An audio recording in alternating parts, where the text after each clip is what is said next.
நீங்கள்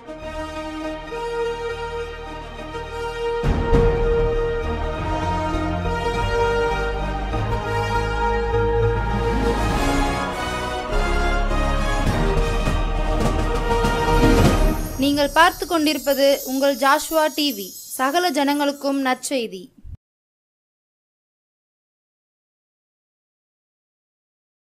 எல்லாருக்கும் நம் இயேசு சிறந்தவரே, எல்லாருக்கும் நல்லவரே. எல்லாருக்கும் நம் இயேசு சிறந்தவரே, எல்லாருக்கும் நல்லவரே. எல்லாருக்கும் உள்ளோர்க்கும் எளியோர்க்கும் வலியோர்க்கும் எல்லாருக்கும் நம் இயேசு சிறந்தவரே. ஆண்டவராகிய இயேசு கிறிஸ்துவின் நாமத்தினாலே உங்களுக்கு என்னுடைய அன்பான வணக்கத்தையும் வாழ்த்துக்களையும் தெரிவித்துக் கொள்கிறேன். இன்றைய இரவிலே தேவனோடு நெருக்கமாக வாழ்வது எப்படி என்பதை குறித்து தியானிக்க இருக்கிறோம். முதலாவது, தேவன் நம்மோடு நெருக்கமாக வாழ விரும்புகிறார். ஆண்டவராகிய இயேசு கிறிஸ்து சொன்னார், யோவான் எழுதின சுவிசேஷம் 15ஆம் அதிகாரம் 14ஆம் வசனத்திலே, நான் உங்களுக்கு கற்பிக்கிற யாவையும் நீங்கள் செய்வீர்களானால் என் சிநேகிதராயிருப்பீர்கள். ஒரு சிநேகிதரை போல நெருக்கமாக நம்மோடு வாழ பழக அவர் விரும்புகிறார். இந்த சிநேகிதனுடைய பண்புகள் என்ன? முதலாவது, நீதிமொழிகள் 17ஆம் அதிகாரம் 17ஆம் வசனம் சிநேகிதனுடைய ஒரு பண்பை குறித்து சொல்கிறது. என்ன சொல்கிறது? நீதிமொழிகள் 17ஆம் அதிகாரம் 17ஆம் வசனம் வாசிக்க கேளுங்கள். சிநேகிதன் எல்லா காலத்திலும் சிநேகிப்பான். ஒரு உண்மையான சிநேகிதன் வாழ்வு காலத்தில் மாத்திரமல்ல, தாழ்வு காலத்திலும் கூட நம்மை சிநேகிக்கிறவனாய் இருப்பான். எல்லா சூழ்நிலைகளிலும் நம் மீது உண்மையாய் அன்பு செலுத்துகிறவனே உண்மை சிநேகிதன். நம்முடைய ஆண்டவரை பாருங்கள். சங்கீதக்காரன் அவரை பற்றி சொல்லுகிறார். சங்கீதம் 136:23 என்ற வேத பகுதியிலே, நம்முடைய தாழ்வில் நம்மை நினைத்தவரை துதியுங்கள், அவர் கிருபை என்றும் உள்ளது. நம்முடைய தாழ்வில் அவர் நம்மை நினைக்கிறார். வாழ்வு காலத்திலே நம்மை நினைப்பதற்கு எத்தனையோ பேர் வருவார்கள். ஆனால் நம்முடைய ஆண்டவர் நம்முடைய தாழ்வில் நம்மை நினைத்தவர். எவ்வளோ அன்புள்ள ஆண்டவர் பாருங்கள். சிநேகிதனை போல எல்லா காலத்திலும் நம்மை சிநேகிக்க அவர் ஆயத்தம் உள்ளவராக இருக்கிறார். இன்னொரு பண்பு, சிநேகிதனுடைய பண்பை பற்றி நீதிமொழிகள் சொல்லும் பொழுது, நீதிமொழிகள் 27ஆம் அதிகாரம் 6ஆம் வசனம் சிநேகிதனுடைய ஒரு பண்பை பற்றி சொல்கிறது. நீதிமொழி 27:6 வாசிக்க கேளுங்கள். சிநேகிதன் அடிக்கும் அடிகள் உண்மையானவைகள்.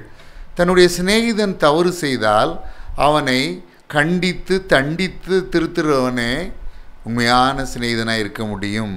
நம்முடைய ஆண்டவரை பாருங்கள்.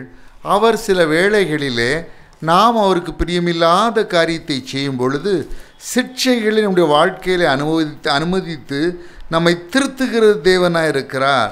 சிக்ஷை என்றால் ஒரு சிறிய தண்டனை என்று நாம் எடுத்துக்கொள்ளலாம். இந்த சிக்ஷையை பற்றி வேதம் என்ன சொல்கிறது? நீதிமொழிகள் 3ஆம் அதிகாரம் 11-12 வசனங்களிலே, என் மகனே, நீ கர்த்தருடைய சிக்ஷையை அற்பமாக எண்ணாதே, அவர் கடிந்து கொள்ளும்போது சோர்ந்து போகாதே. தகப்பன் தான் நேசிக்கிற புத்திரனை சிட்சிக்கிறது போல கர்த்தரும் எவனிடத்தில் அன்பு கூறுகிறாரோ அவனை சிட்சிக்கிறார். ஒரு மனிதன் ஆண்டவருக்கு, அதுவும் அவருடைய பிள்ளை அவருக்கு பிரியமில்லாத வழியிலே செல்லும் பொழுது, அவருடைய வார்த்தைகளுக்கு கீழ்ப்படிய மறுக்கும் பொழுது அவர் சிட்சித்து அந்த பிள்ளையை திருத்துகிறார். அது யாருக்கு என்றால் அந்த பிள்ளையுடைய நலத்திற்காகவே, நம்முடைய நலத்திற்காகவே ஆண்டவர் நம்மை கண்டித்து தண்டித்து திருத்துகிறார், நம்மை நேர்வழிப்படுத்துகிறார், சரியான பாதையிலே நம்மை கொண்டு வருகிறார். ஒரு மனிதர் ஒரு மலையின் வழியாக சென்று கொண்டிருந்தார். அப்பொழுது ஒரு மனிதன் ஒரு ஆட்டுக்குட்டியை தன் மடியில் வைத்து கொண்டிருந்தான். அதனுடைய கால்களிலே கட்டு போடப்பட்டிருந்தது. ஆகவே அந்த மனிதர் கேட்டால், இது என்ன இந்த ஆட்டுக்குட்டிக்கு காலில் கட்டு போட்டிருக்கு, நீங்கள் கையில் வச்சுருக்கீங்க, எப்படி இந்த ஆட்டுக்குட்டிக்கு காலில் அடிபட்டுட்டான்னு கேட்டார்.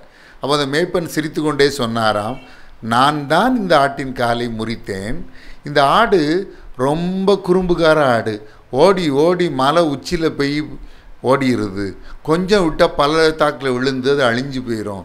அது பள்ளத்தாக்கில் விழுந்துடக்கூடாதுன்றதுக்காக, அது அழிந்துடக்கூடாது, அது மடிந்துடக்கூடாதுன்றதுக்காக, அதை திருத்துறதுக்காக நான் தான் அதோடைய காலில் ஒடித்தேன். இப்போ நான் தான் அதுக்கு கட்டு போட்டு இந்த காயம் ஆறுற வரைக்கும் அதை தூக்கிக்கிட்டே அலைகிறேன் அப்படின்னு சொன்னார். ஆண்டவரும் அப்படி தான்.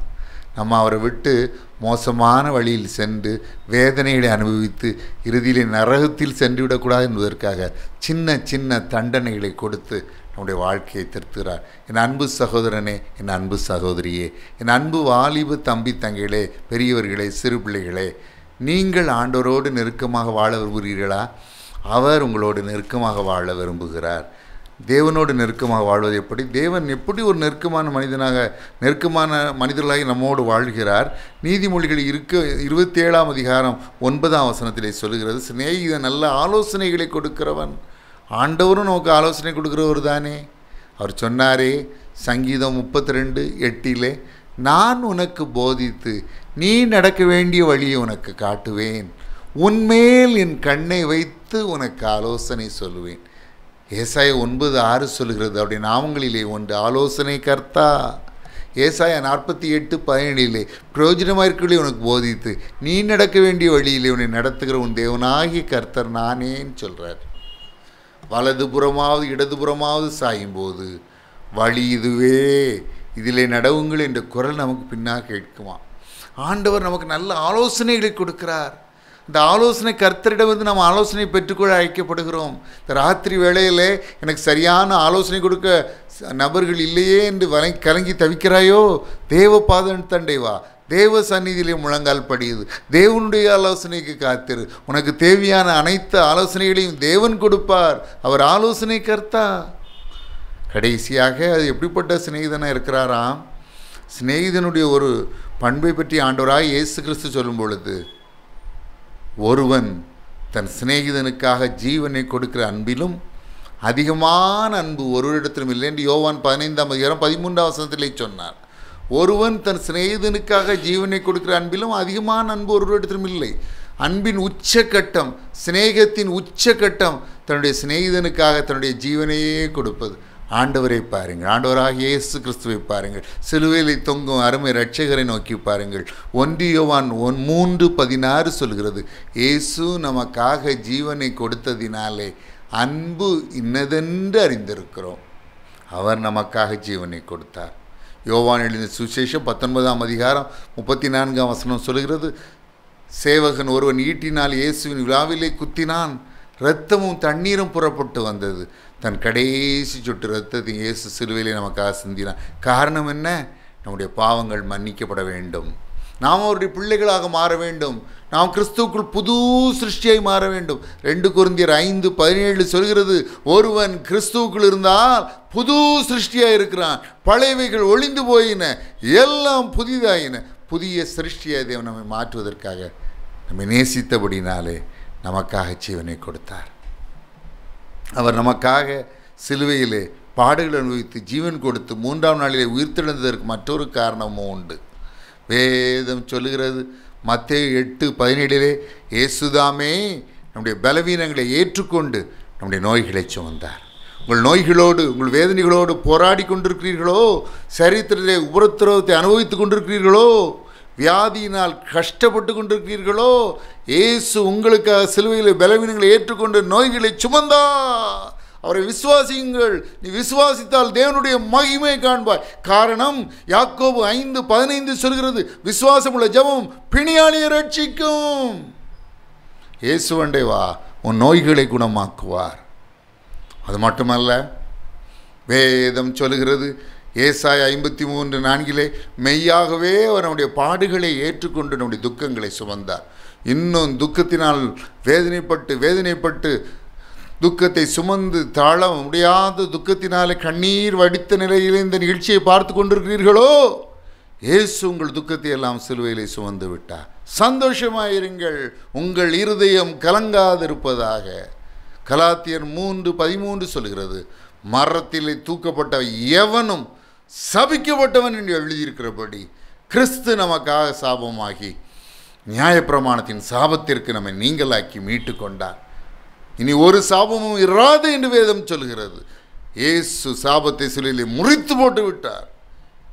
அது மட்டுமல்ல, கொலோசியர் 1:20 சொல்கிறது, இயேசு சிலுவையில் சிந்தின இரத்தத்தினாலே சமாதானத்தை உண்டாக்கினார். அந்த ராத்திரி வேளையிலே உள்ளத்திலே சமாதானமற்ற நிலைமையிலே, இல்லத்திலே சமாதானமற்ற நிலைமையிலே, வீட்டிலே சமாதானமற்ற நிலைமையிலே, குடும்பத்திலே சமாதானமற்ற நிலைமையிலே நிகழ்ச்சியை பார்த்து கொண்டிருக்கிறீர்களோ, சமாதான கர்த்தர் இன்று உங்கள் இல்லத்திற்கு வருவார். உலகம் தரக்கூடாத சமாதானத்தை, உலகத்தை உங்களை விட்டு எடுக்க முடியாத சமாதானத்தை அவர் தருவார். பெற்றுக்கொள்ள ஆயத்தம் உள்ளவராக இருக்கிறீர்களா? சிலுவையிலே இயேசு நமக்காக ஜீவனை கொடுத்தார். 3ஆம் நாளிலே உயிர்த்தெழுந்தார். வெளிப்படுத்தல் 1:18 மரித்தேன், ஆனாலும் இதோ சதா காலங்களிலும் உயிரோடு இருக்கிறேன். ஆமென், நான் மரணத்திற்கும் பாதாளத்திற்குரிய திறவுகோல்களை உடையவராக இருக்கிறேன் என்று சொல்கிறார். இயேசு உயிருள்ள சிநேகிதர். அவரோடு நெருக்கமாக வாழ்வது எப்படி என்று தொடர்ந்து நாம் தியானித்து கொண்டிருப்போம். அவரோடு நெருக்கமாய் வாழ்ந்த மனிதர்கள் உண்டு. உண்மையான சிநேகிதனை போல இயேசுவோடு, ஆண்டவரோடு, கர்த்தரோடு, தேவனோடு பழகியவர்கள் உண்டு. அதை குறித்து நாம் தொடர்ந்து தியானிப்போம். முதலாவதாக ஆதியாகமம் 5ஆம் அதிகாரம் 22-24 வசனங்கள். ஆதியாகமம் 5ஆம் அதிகாரம் 22-24 வசனங்கள் சொல்லுகிறது, ஏனோக்கு தேவனோடு சஞ்சரித்து கொண்டிருந்தான் என்று சொல்லி. ஏனோக்கு தேவனோடு சஞ்சரித்து கொண்டிருந்தான். அதிலும் ஒரு விசேஷமான காரியத்தை உங்களுக்கு ஞாபகப்படுத்த விரும்புகிறேன். ஆதியாகமம் 5ஆம் அதிகாரம் 22ஆம் வசனம் சொல்லுகிறது, ஏனோக்கு மெத்துசலாவை பெற்ற பின் 300 வருஷம் தேவனோடு சஞ்சரித்து கொண்டிருந்து குமாரரையும் குமாரத்திகளையும் பெற்றான். அப்படி என்றால் என்ன அர்த்தம்? நாம் குடும்ப வாழ்க்கை வாழ்ந்து கொண்டே தேவனோடு சஞ்சரிக்க முடியும். தேவனோடு சஞ்சரிக்க வேண்டும் என்றால் குடும்பத்தை விட்டு எல்லாத்தையும் விட்டுட்டு தனியாக ஒரு காட்டில் போய் அப்படி சஞ்சரிக்கணும்னு அவசியம் இல்லை. ஒரு குடும்ப வாழ்க்கை நடத்தி கொண்டே, ஒரு குடும்ப தலைவனாக இருந்து கொண்டே, ஒரு குடும்ப தலைவியாக இருந்து கொண்டே, நம் குடும்ப பொறுப்புகளை செய்து கொண்டே தேவனோடு சஞ்சரிக்க முடியும். அதற்கு ஏனோக்கு ஒரு நல்ல உதாரணம். நாமும் ஏனோக்கே போல தேவனோடு சஞ்சரிக்க முடியும். தேவன் பட்சபாதம் உள்ளவர் அல்ல. அப்போஸ்தலர் 10:34, கலாத்தியர் 2:6, ரோமர் 2:11 இந்த 3 வேத வசனம் விதமாய் சொல்கிறது. அது மாத்திரமல்ல, மல்கியா 3:6 சொல்கிறது, நான் கர்த்தர், நான் மாறாதவர். ஏனோக்கோடு நெருக்கமாக சஞ்சரித்த அதே ஆண்டவர் நம்மோடு கூட நெருக்கமாக சஞ்சரிக்க விரும்புகிறார். நம்மோடு நெருக்கமாக வாழ விரும்புகிறார். ஏனோக்கு தேவனோடு சஞ்சரித்த அந்த ஏனோக்குக்கு தேவன் ஒரு விசேஷ வெளிப்பாட்டை அருளி செய்தார். நாமும் தேவனோடு சஞ்சரித்தால் ஏனோக்குக்கு அருளிய அந்த விசேஷ வெளிப்பாட்டை தேவன் நமக்கும், அதை போன்ற விசேஷ வெளிப்பாட்டை தேவன் நமக்கும் அருளி செய்வார். ஏனோக்குக்கு என்ன விசேஷ வேத வெளிப்பாட்டை தேவன் அருளி செய்தார்? யூதா புத்தகம் 14-15 வசனங்களை நான் வாசிக்கிறேன், கேளுங்கள். ஆதாமுக்கு 7ஆம் தலைமுறையான ஏனோக்கு இவர்களை குறித்து, இதோ எல்லாருக்கும் நியாய தீர்ப்பு கொடுக்கிறதற்கும் அவர்களில் அவபக்தி உள்ளவர்கள் யாவரும் அவபக்தியாய் செய்து வந்த சகல அவபக்தியான கிரியைகளின் நிமித்தமும் தமக்கு விரோதமாய் அவபக்தியுள்ள பாவிகள் பேசின கடின வார்த்தைகள் எல்லாவற்றின் நிமித்தமும் அவர்களை கண்டிக்கிறதற்கும் 1000 தமது பரிசுத்தவான்களோடு கூட கர்த்தர் வருகிறார் என்று முன்னறிவித்தான். ஏனோக்கு தேவனோடு சஞ்சரித்தபடினாலே தேவன் இந்த விசேஷ வெளிப்பாட்டை ஏனோக்கு அறிவித்தார். ஆண்டவராக இயேசு கிறிஸ்து 2ஆம் வருகையோடு 1000 பரிசுத்தவான்களோடு இயேசு கிறிஸ்து 2ஆம் முறையாய் வரப்போகிற அந்த வருகை குறித்து ஏனோக்குக்கு அன்றே பல்லாயிரம் ஆண்டுகளுக்கு முன்பதாகவே வெளிப்பாடு கிடைத்தது. நாமும் தேவனோடு சஞ்சரித்தால் நமக்கும் தேவன் இவ்விதமான விசேஷ வெளிப்பாட்டை அருளி செய்வார். தேவனோடு நெருக்கமாக வாழ்வது எப்படி என்பதை தொடர்ந்து நாம் தியானிப்போம். நாம் ஜெபிக்கலாம். அன்பு சகோதர சகோதரிகளே, வியாதி உள்ளவர்கள் வியாதி உள்ள இடத்திலே உங்கள் கரங்களை வைத்து விசுவாசத்தோடு என்னோட ஜெபியுங்கள். வேதம் சொல்லுகிறது, யோவான் எழுதின சுவிசேஷம் 11ஆம் அதிகாரம் 40ஆம் வசனத்திலே, நீ விசுவாசித்தால் தேவனுடைய மகிமையை காண்பாய். நீ விசுவாசித்தால் தேவனுடைய மகிமை. என்னை பாராதிருங்கள், நான் ஜெபிக்கிற ஆண்டவராக இயேசு கிறிஸ்துவை, தேவனை, கர்த்தரை, அவருடைய வல்லமையை பாருங்கள். அவரால் முடியாத காரியம் ஒன்றுமில்லை. தேவனால் கூடாத காரியம் ஒன்றுமில்லை.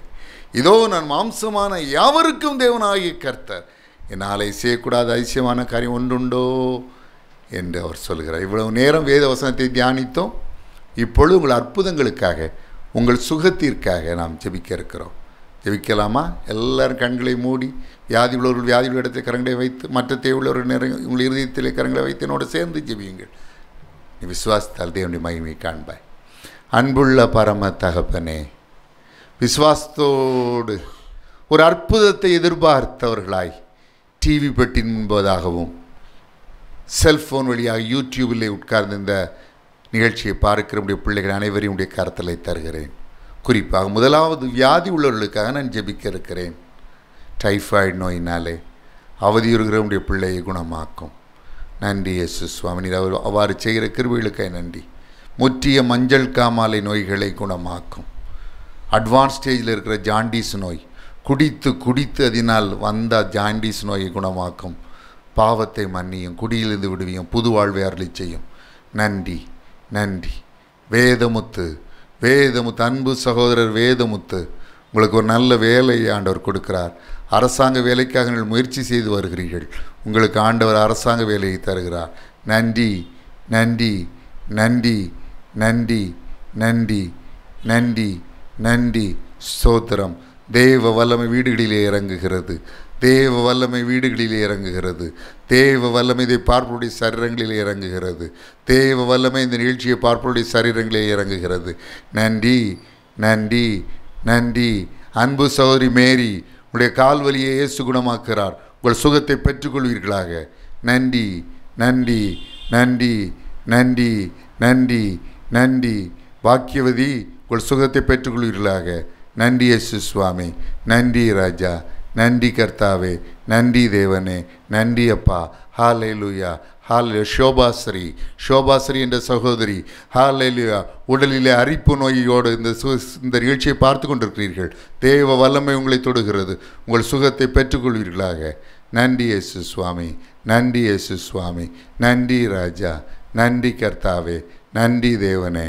நன்றி இயேசுவே. கடன் பிரச்சனைகளை சிக்கி தவித்து இந்த பாரம் நீங்காதா என்ற வேதனையோடு இந்த நிகழ்ச்சி ஒரு சகோதரர் பார்த்து கொண்டிருக்கிறீர்கள்.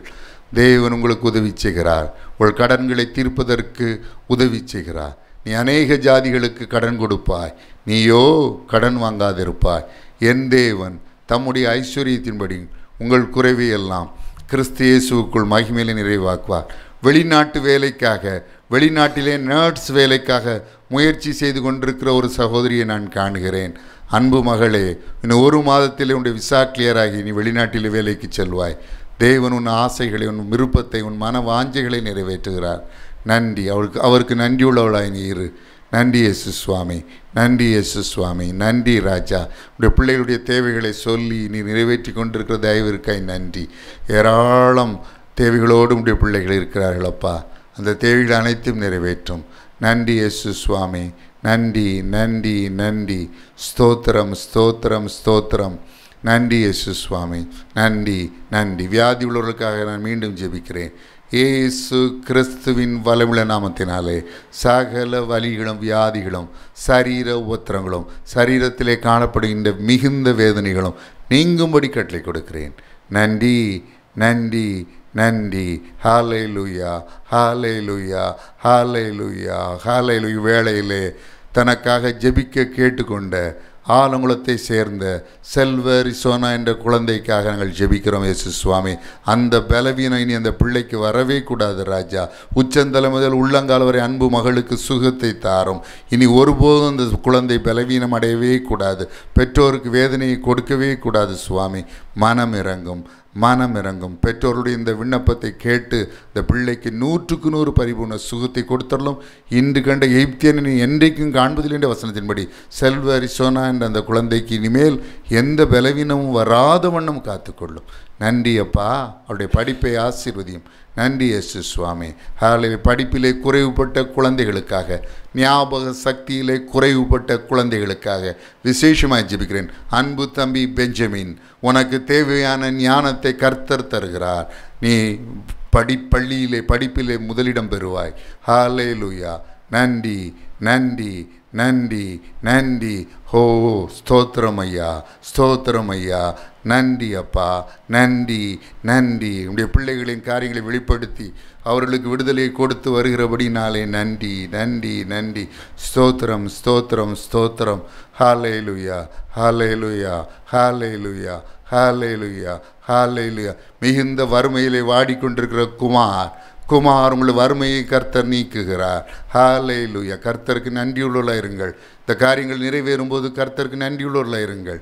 நன்றி இயேசு சுவாமி, நன்றி நன்றி நன்றி. பிள்ளைகளை தொட்டதற்காய் நன்றி, ஆசீர்வதித்ததற்காய் நன்றி. சகல துதியையும் கனத்தையும் மகிமையும் வல்லமையும் ஒருவருக்கே செலுத்துகிறோம். இயேசு கிறிஸ்துவின் நாமத்தினாலே வேண்டிக் கொள்கிறோம் பிதாவே, ஆமேன்.